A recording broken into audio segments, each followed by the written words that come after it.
Ang natagpuang yaman sa thrift shop dito sa Japan. Nang isang beses, medyo maganda ang weather, napadaan ako sa recycle shop dito sa Japan. Mga lumang gamit, medyo may amoy alikabok, amoy alaala sa... Tapos sa isang sulok, nakatayo ang isang lumang painting.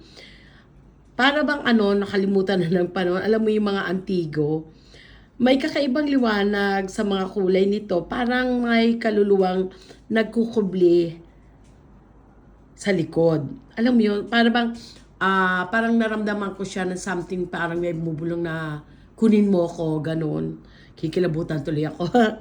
Sa likod ng canvas niya, kinano ko, sabi ko, ay magkano kaya ito? Di chinek ko, nakita ko nakalagay 300 yen lang. So, binili ko siya. Nung nalaman ko nga yung presyo, sabi rin ng tindera, kasi kala ko, baka mamaya kasi medyo malabo, baka 3,000 yen. Sabi ko, hindi ko bibilin. Kung nalaman kong 300, binili ko siya. Hindi ko alam kung bakit, pero may kung anong boses sa loob na na-feel ko na nagsasabing bilhin ko siya. So yun, binili ko na siya. Pag uwi ko, inilagay ko lang sa tabi ng kainan at minsan-minsan ginagamit ko para sa aking mga inspirational post sa SNS.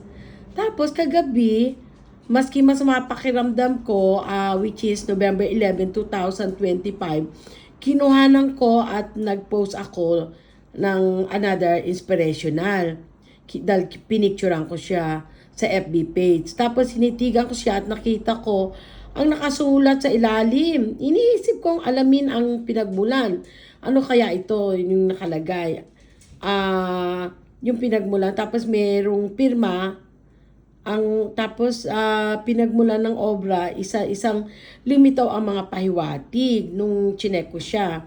Ang pirma, ang estilo, ang panahon, hanggang sa unti-unti kong napag-isip-isip na pagtanto ang hawak ko ay hindi basta lumang painting. Isa pala itong bihirang yaman, isang piraso ng kasaysayan na napunta sa aking mga kamay nang di ko inaasahan. Ngayon, andito siya sa akin. Nakikita nyo ngayon dito sa harapan na habang nagtatrabaho, nagko-coffee. Tinititigan ko lang, nakikita ang himala ng pagkakataon na ang paalala ng minsan ang mga kayamanan tunay ay hindi mo binibili sa halaga, kundi natatagpuan mo ito sa tamang oras at sa tamang lugar. Kaya nga sabi ko, God is always good. Kaya yan po, alam mo yun, di ba? May mga sakit na mangyari sa'yo, pero may maganda pa rin darating sa'yo.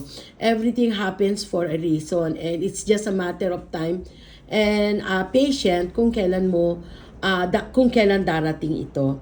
So, ito po si Vicky Osano, mag-usap tayo. Maraming salamat po, and always remember, God is good. Maraming mga pagsubok, pangyayari, mga iba-ibang nakakatuwa, nakakainis, nakakaasar. But still, remember, always smile, and remember, be positive.